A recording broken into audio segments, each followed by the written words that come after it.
Terima kasih Anda masih bersama kami dalam Market Buzz. Pemirsa, pertemuan bilateral Presiden Prabowo Subianto dengan Perdana Menteri Malaysia Anwar Ibrahim menghasilkan kesepakatan untuk memperkuat peran ASEAN dan stabilitas kawasan Asia Tenggara. Ya, pertemuan Presiden Prabowo dan Perdana Menteri Anwar Ibrahim di Istana Merdeka, Jakarta berlangsung hangat dan cukup produktif. Kedua kepala negara menegaskan bahwa Indonesia dan Malaysia siap memberikan dukungan penuh terhadap langkah-langkah stabilitas keamanan kawasan regional. Selain itu, Presiden Prabowo dan Perdana Menteri Anwar Ibrahim pun menegaskan pentingnya kerjasama negara-negara Asia Tenggara dalam menjaga keamanan regional. Menurut kedua kepala negara ini, stabilitas kawasan adalah tanggung jawab bersama. Di sisi lain, secara bilateral, Indonesia dan Malaysia juga sepakat memperkuat kemitraan strategis dan memperluas kerjasama di berbagai bidang. Secara khusus, Presiden Prabowo memberikan apresiasi atas kepemimpinan Perdana Menteri Anwar dalam memimpin ASEAN, khususnya keberhasilan Malaysia dalam melakukan mediasi terhadap konflik di kawasan.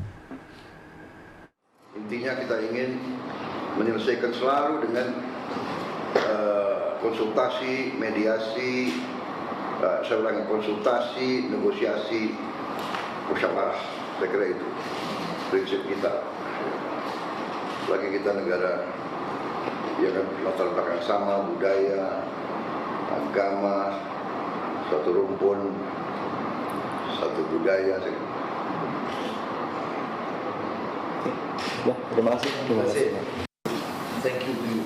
Dan sekarang ini dalam monitoring keamanan itu, semua difasilitasi dan negara Asia khususnya Malaysia, Indonesia, Singapura, Brunei dan Filipina itu akan bertanggung jawab monitor peace process. Alhamdulillah. Luar biasa. Pemirsa, Menteri Luar Negeri Sugiono menyampaikan pertemuan Perdana Menteri Malaysia Anwar Ibrahim dan Presiden Prabowo Subianto membahas sejumlah hal termasuk dengan kemitraan ekonomi komprehensif regional dan hubungan bilateral kedua negara. Ya, Menlu Sugiono menegaskan RCEP merupakan perjanjian perdagangan bebas terbesar di dunia yang melibatkan 15 negara di kawasan Asia Pasifik termasuk 10 negara anggota ASEAN dan 5 negara mitra dagang utama ASEAN, yakni Australia, China, Jepang, Korea Selatan, dan Selandia Baru. Untuk itu, pertemuan Presiden Prabowo dengan Perdana Menteri Anwar Ibrahim semakin memperkuat kerjasama bilateral, termasuk kesepakatan kerjasama mempermudah perdagangan lintas batas antara Indonesia dan Malaysia. Pertemuan bilateral resmi ini juga disertai dengan penandatanganan 4 nota kesepahaman kerjasama terkait perbatasan darat dan kerjasama bidang kesehatan, teknologi, dan komunikasi. Tentu saja perkembangan hubungan bilateral antara kedua negara, kemudian isu-isu penting di kawasan dan isu-isu penting global. Jadi tadi juga kedua pemimpin berbicara mengenai kemajuan-kemajuan yang kita capai selama beberapa waktu ini, perundingan perbatasan, kemudian penurunan. Moneter Internasional IMF merevisi naik proyeksi pertumbuhan ekonomi global untuk 2025 dan 2026 menjadi 3% dan 3,1%. Revisi proyeksi tersebut didorong oleh lonjakan belanja menjelang kenaikan tarif Amerika Serikat pada 1 Agustus serta turunnya tarif impor efektif yang dikenakan oleh pemerintahan Donald Trump.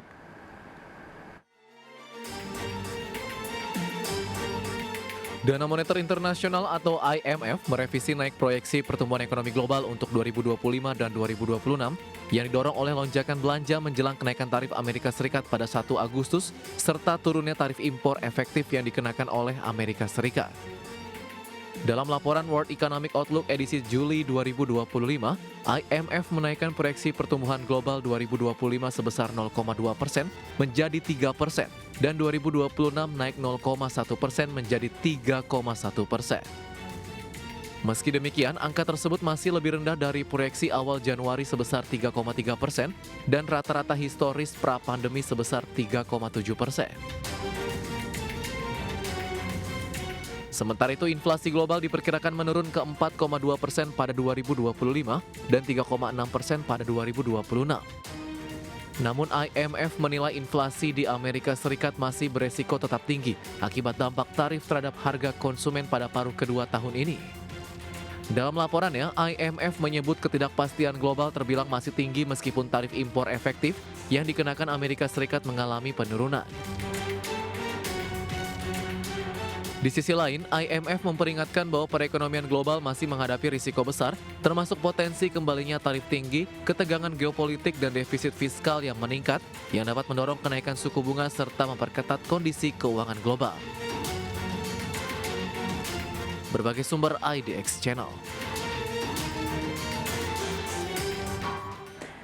Pemirsa, harga minyak melonjak lebih dari 3% pada perdagangan Selasa usai Presiden Donald Trump meningkatkan tekanan terhadap Rusia terkait dengan perang di Ukraina dan optimisme bahwa perang dagang antara Amerika dan mitra dagang utama mereda.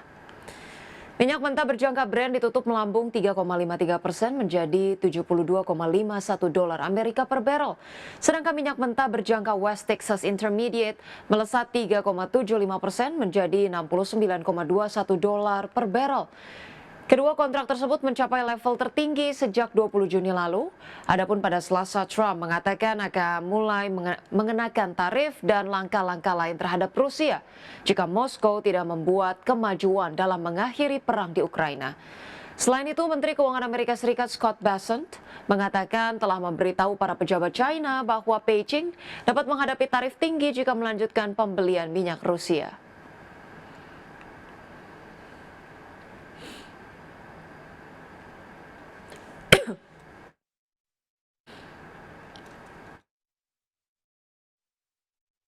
Iya, selanjutnya pemirsa dari pergerakan bursa global. Pemirsa, bursa Wall Street berakhir di zona merah pada Selasa dengan S&P 500 dan Nasdaq turun dari rekor tertinggi. Setelah sejumlah laporan keuangan emiten yang mengecewakan dan investor menunggu pernyataan kebijakan moneter Bank Sentral Amerika Serikat. Pada perdagangan Selasa, pemirsa, indeks Dow Jones Industrial Average ditutup turun 0,46% ke level 44.632. Indeks S&P 500 melemah 0,3% menjadi 6.370 dan indeks Nasdaq Composite menyusut 0,38% ke level 21.098. Sementara itu, pemirsa, bursa saham Eropa mayoritas menguat pada Selasa didorong dengan sektor keuangan dan pertahanan. Pemirsa, indeks DAX Jerman naik 1,03% ke level 24.217. Indeks FTSE 100 Inggris menguat 0,6% ke posisi 9.136.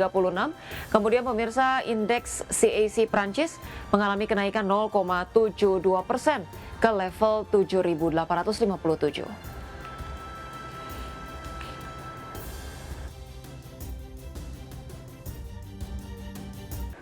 Dan pemirsa, sebelum kita akhiri market buzz hari ini, kita cermati terlebih dahulu posisi dari indeks harga saham gabungan di 30 menit pertama perdagangan. Dan jika kita lihat, IHSG ini menguat 0,39%. Jika kita lihat di sini masih bergerak di kisaran 7.600-an, lebih tepatnya 7.645,29. Sementara jika kita lihat secara sektoral, sektor keuangan memimpin penguatan naik 1,7%, diikuti industri, teknologi, industri dasar, kesehatan, non-cyclical, infrastruktur, dan juga transportasi. Iya, kemudian jajaran top gainers di sini datang dari WIFI, BRPT, Inet, BWPT, kemudian Ratu, DOOH, JARR, Mina Raja, dan WIRG. Sementara itu top losers datang dari Cuan, PGEO, kemudian ada Eral, ERA, kemudian Apex, AMRT, DMAS, MTEK, Mayor, kemudian juga Bilog, dan juga BJBR.